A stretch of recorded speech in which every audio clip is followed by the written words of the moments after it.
Hello, who are you? An assistant? What the f? What? Are you censoring my words? Okay, okay. What the f do you want? Critique of Prince of Persia? Oh man, you should have started with that. I love me some Prince of Persia. Good soundtrack, amazing pacing, great romance development, momentum that makes you think that it's actually possible in real world to do parkour like this? Quite easy combat, but still engaging. What? Oh, so you mean the one with the magic powers? Oh man, this one is amazing as well. The parkour challenge increase that comes from the need to create the environment as you go through it? Amazing. The mechanical pacing and difficulty increase? What? Not this one as well? But this means the only one remaining is... No. Oh god.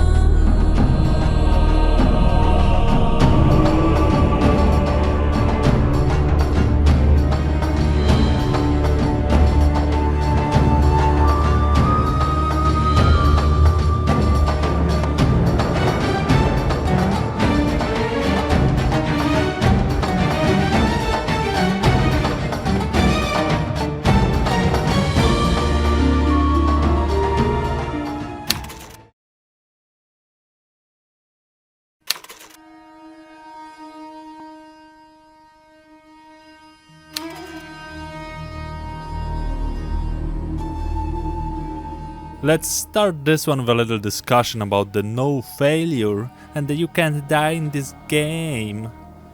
Reading some reviews about the game, it's possible to get the notion that it's easy because Erika constantly saves the player whenever he screws himself. But this system is just quick load wearing a cutscene trench coat. I would go as far as to say that this functionality was way ahead of its time. The only two games that come into my mind when I think about extraordinarily quick load time are Doom Eternal and Wolfenstein: The New Colossus. Both of them using voodoo magics of proprietary id Tech, engine born in the center of hell and brought back by Carmack himself. Anyway, my point is, it doesn't make a sliver of a difference to the overall difficulty of the game. In fact, it enables the developers to crank the difficulty to 11 because they have a very reliable tool to bring the player back into action. In reality, it's also not really a save and load system. There is no save and there is no load. The game just moves the player to a safe spot, that's it. And it's fucking amazing, because it allows the developers to create situations in which the player intentionally triggers that failsafe to achieve something. The final battle with the concubine dares the player to do that. Some of the light seats are in places that require the player to just do it. But it does also come with a small caveat. This system is so extreme in not allowing the player to die that he cannot jump off a cliff when Erika is not around.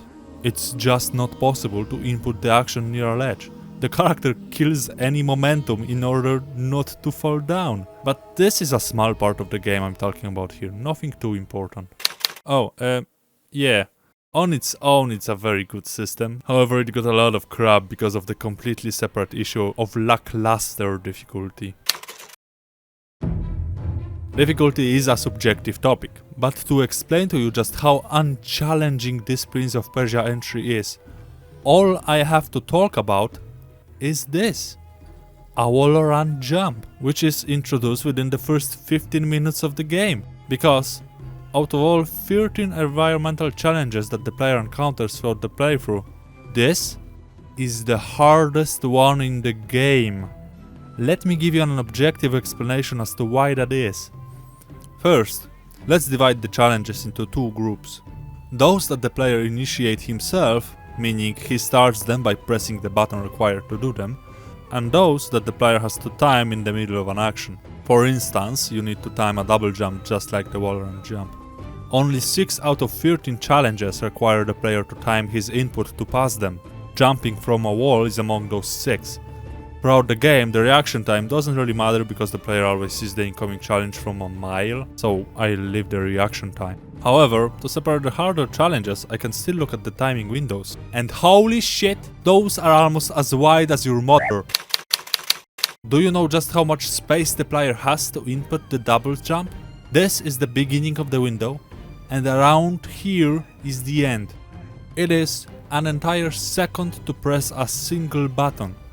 It doesn't sound like a lot on a face value, but again, this is not the reaction time. If it was a reaction time, I would say that this is pretty strict timing. However, this is the time the player has to switch his thumb from the jump button to the double jump button and press it. Anyway, the point is, wall jump is a bit stricter with the timing than the rest of the actions, which makes it the most challenging environmental challenge. So, because the game begins with the most difficult mechanic, 5 hours in, moving around starts to feel pretty boring. However, location could still salvage this by being complicated and engaging enough. In Sands of Time, most of the places require that the player first understands the location before he goes and starts parkouring around. That makes them more memorable, but it also makes them more mentally engaging. Instead of speeding through space, the player has to understand where he is actually going. Unfortunately, Prince of Persia is a corridor game. There is no such thing as a location that could be explored. In reality, it is a set of connected tunnels in which the player can either move forward or backward. Actually, sometimes it's not even possible to go backwards. Some of the pathways are one-directional. Pair it with extremely unengaging movement mechanics and suddenly those tunnels turn into some of the most boring train rides imaginable. Oh, right! The hazards. Yes, the hazardous places. The places with the hazards. Right. Okay, I'll get into it. There are 3 types of hazards that can annoy the player while he travels down a corridor. The first one is corrupted air. After spending around 30 seconds inhaling those beautiful particles, the player is forced out. In practice, it takes around 15 seconds to complete the corrupted part of the corridor. I would say that the timing is actually pretty generous. Having twice as much time as the standard required is very lenient. But here's the kicker. The corridors can be decomposed into sequences of animations that happen one after another. The player cannot influence the time it takes the character to perform the actions. The only thing that the timer truly restricts is the time the player is gonna wander around between the skill checks. And there's really not that much of wandering around in a place like this. In practice, the corrupted air on its own doesn't change anything. However, it does start to look a little bit spicier after the time gates are introduced. There are blobs of corruption moving around, and there are also tentacles. They don't move, just appear on a timed schedule. And I absolutely can see why those would be hard for people. Some just don't have that tempo in their heads. They just can't match the rhythm as well as other people. So I understand that under additional stress from the corrupted air, suddenly mistakes happen. I like those 2 hazards. To me, those are the definition of understanding the core of Prince of Persia, the pure animation and motion part of the game. Understanding how long it takes him to perform actions. Layering the sound and the graphics inside the mind to determine when the correct time is to slip through the trap to reach the other side of the room. To me, this is the Prince of Persia. To imagine how to play the sequence only to bring it to life a second later. The third hazard is the locust, and I won't even judge you if you don't know what the fuck this actually does. When the player stands in place, it starts to wrap around him. Looks a bit as if it's a timed mechanic that will kill you after accumulating enough. But in reality, it's just a mechanic that pushes the player off when he walks into it. Because it also follows him, it will kill him at some point.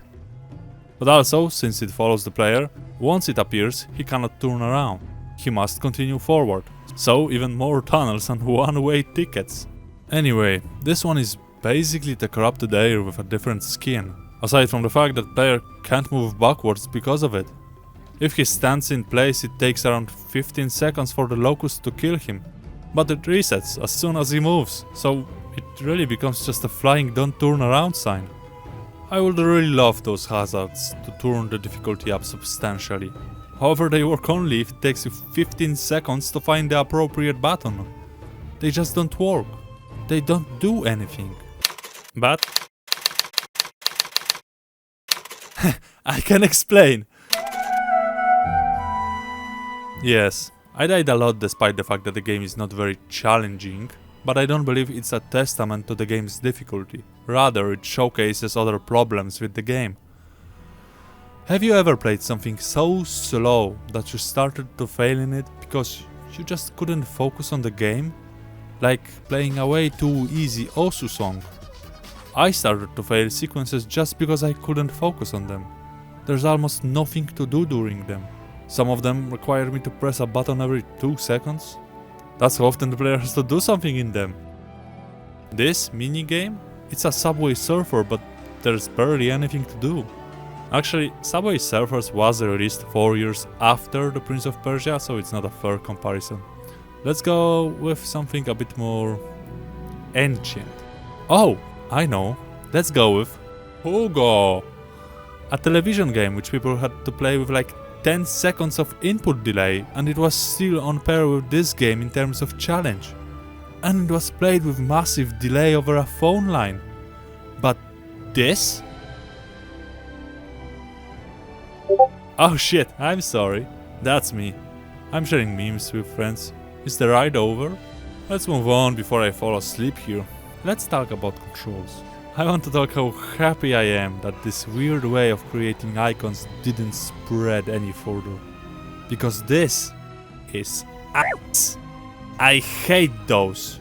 It took me hours to realize that this icon does not represent the gauntlet of the main protagonist. This one represents the gauntlet. This icon is block. Prince of Persia doesn't show the player the button he has to press, it shows him the action he has to press. So, instead of showing Y button prompt for magical attack, the game shows the Erika power button. Instead of displaying the A icon to accept a destination, the game shows the jump button.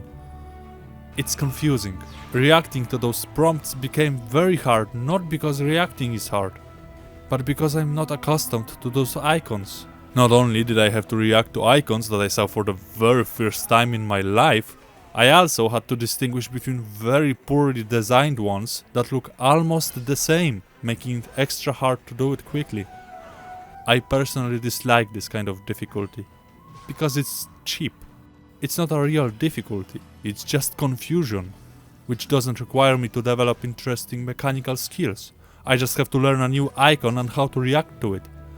I am glad that this never spread to other games. I just can't imagine playing games only to be challenged by lackluster icon choice. I know, the player has to live with those icons because this allows the Erika to shine brighter. Because at some point, the player no longer clicks the Y button to use Erika powers. He presses the Erika button to double jump, to teleport, to attack with Erika's magic. This button starts to represent player's connection with her. But even though that's the case, I personally don't believe that it was worth it. To trade the player's understanding of the controls for a possibility that he feels as if he's closer to her? Quite frankly, this would require the player to project himself onto the prince, which cannot happen because... I'll be back to this topic later when I'll be talking a bit more about narration. First, let's finish with the unsatisfying failures. The last reason why I frequently failed was the junk in the game. Like here. I failed this jump twice, but I still don't know why, because the only reason I can come up with is that the game just didn't work properly. I can't change the distance my character jumps, so the input is not the issue. I think I was jumping from the end of this platform in generally the same direction, so the distance also doesn't seem to be the problem. During the first jump my character actually faced through the pole, therefore I feel like the only remaining option is that it just didn't work. Just like leaning from vines, frequently decided that I wasn't in fact tilting my stick hard enough, and instead of starting a wall run my character would just jump off the cliff. Or this! There is not even a single frame of animation before I get hit with a counterattack from the alchemist. The player has to just feel it. Or this arena. Yes, I still remember how to play, okay? Anyway, let's move on. I was always captivated by the motion and animations in Sands of Time. Despite the fact that I knew it was not possible to wall run like this, it always looked like it might just be. Like if I just get good enough, then maybe I'll be able to defy gravity itself. It didn't matter that it wasn't doable, all that mattered was that it looked like it was. There's nothing remarkable about this. The character performing those stunts looked like a typical video game character doing video game stuff. I don't even start to think if it's possible, because there's just no way in 9 hells that this is even performed by a human being. People don't get upward momentum when they hit a wall. What the f are you, Spider-Man? Where does the momentum come from? Okay, let's talk about the tutorials. Because I hate them. I hate them with burning passion, since they destroy any sense of tempo during the game. For a game that takes around 7 hours to complete while taking notes, I do not see any reason for it to shove this many tutorials into players' face. If they at least were not that intrusive, not only they pause the game and force you to press the button they want to let you continue, even when the button does nothing in the current situation, they also always appear during the action. I would love to be able to just turn them off. But then, I would have no idea what to press when this happens. There is absolutely no way my mind will tell me to ask Erika for help when the enemy changes into hentai tentacle monster. Well, actually... Okay. Hey, I'm just saying. Prince of Persia was marketed as an open world game. It is the very first time Prince of Persia was made in an open world. There is the main node with the temple and 24 additional smaller nodes in which the player has to beat the bosses. All of them are connected by a system of pathways. The player starts by being able to move only to the first 4 nodes. After restoring each one of them, the player can collect light seeds around them to unlock a new power that will allow him to travel to the new nodes. Technically, the player can always go to all of the remaining nodes, but he won't be able to achieve anything because they are gated behind a magic plate that requires a specific power, which means he has to farm the light seeds. Exactly 1001 of them. While this sounds like a lot of collecting, the reality of finding them is a bit less enjoyable. This is not a world where the player has various locations that can be explored. This is a world of web-connected nodes on which the player has specific paths to bosses. There's nothing more to those places. So the only places where those light seeds can be found are places that the player already walked through while navigating to the boss. But the light seeds were not present while he was walking around for the first time, so he has to do it the second time. There are seeds that are a little bit more obscured, as well as some that are gated behind magic plates. So you'll have to come back for the third time once you have the specific power if you want to collect them all. My problem with all of them is that it seems cheap. There are places where light seeds are placed on top of another light seed, because the developers had no more places to put them in. To me, this is not exploration. It's just a cheap way of forcing the player to go through the same places thrice. This is not a good open world. It doesn't promote organic exploration. It's forced. That's the only reason why I even explored after learning what it's about. I just had to. Unlike in a true open world game, there was no other way.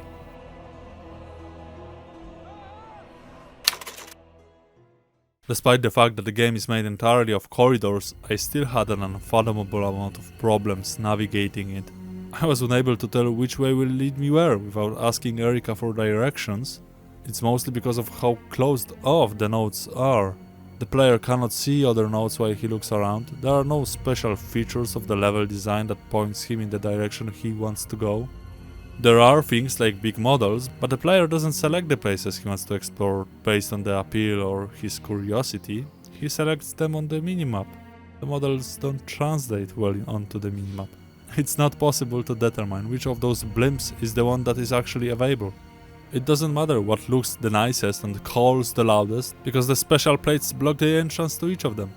The player is not welcomed unless he has the corresponding power.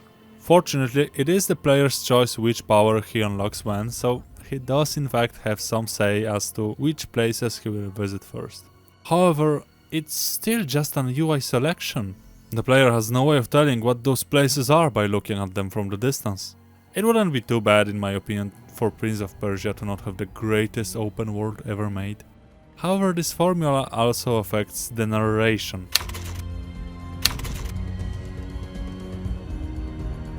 To me, one of the most important aspects of Sands of Time was the romance and the connection between the characters. Lovers born a bit out of necessity to survive the harsh world they found themselves in, starting by being quite unfriendly, building a much stronger relation through the sheer number of obstacles they have to overcome together. With moments of betrayal and visions twisting the mind of the prince, it's always interesting to watch those two barter with each other. The linear structure of the game allowed those characters to flourish in a steady pace. The player is not confused as to why they behave like this. But Prince of Persia had a much harder task. To create a series of sequences that can be played in almost any order, while still making not only sense but also develop the characters enough to justify their emotion at the end. To this day, that is still a very hard job to pull off. And the game was released 17 years ago, so it's only natural that it is quite rough. One of the bigger issues that the game encounters is the fact that it cannot go overboard with the events that happen in any place. It's a situation similar to spin-off movies like Badlands Rumble or Knocking on a Heaven's Door. Those are fantastic movies, but there are no stakes there. You know nothing can happen to those characters because it's a spin-off. All of those important plot points must be concluded during it. With the main series already concluded, you know that the additional stories can only happen before the end of them. So the new stories cannot reach a vastly different state at the end. Everything must return to the baseline of the main series. So while it's fun, it's not thrilling fun. Nothing extraordinary is going to happen that would change the main series, and that's the main issue with the stories of each place in Prince of Persia. Each of those notes must create a narrative that concludes in 5 minutes and doesn't affect the general tone too much, because the developers are unable to tell where the player will go next. They cannot even assume that the majority of the players would go and finish one zone at a time, because the game makes it extra difficult to finish it like this. Each unlocked power unlocks only 2 nodes in a given zone, and 2 additional nodes on a different one. So the player is much more likely to just explore various zones bit by bit at once. How do you build strong emotions and then return to the baseline tone during 7 jumps and a boss fight? You can't. However, those characters actually have strong swipes in emotions, which turns out to be atrocious, because the game has no idea when the player will trigger which dialogue. So one scene the characters are flirty, almost going for the kiss. And the other scene the prince doesn't even help Erika get up, because he's mad at something. At what he's mad? I don't know, because all I did was just go to a different zone and trigger an unfortunate dialogue. The narrative had already a tremendous amount of work in order to make those dialogues make somewhat coherent sense, but on top of that lies the implementation that doesn't properly save already finished dialogues. I really wanted to enjoy those dialogues and hear new ones, but they just don't work. The cherry on top is the not existing skip button. The only reason why it gets so bad is the lack of the skip button, because I swear to fucking god, if the UI is gonna show up even one more time trying to imply that it has a new dialogue waiting for me just not to have that dialogue in the end, I'm gonna eat my fucking controller. And it's such a shame. I really enjoyed the need to press the button to talk. To do the talking, the player has to continuously press the respective button after each back and forth. This makes it engaging, I loved it. It's such a shame. Well, actually,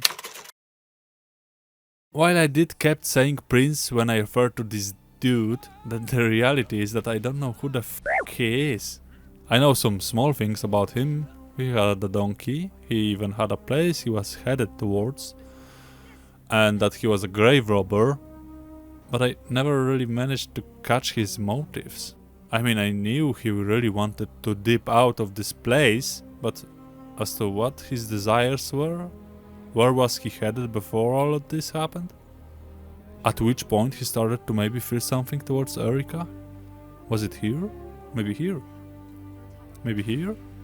Or here?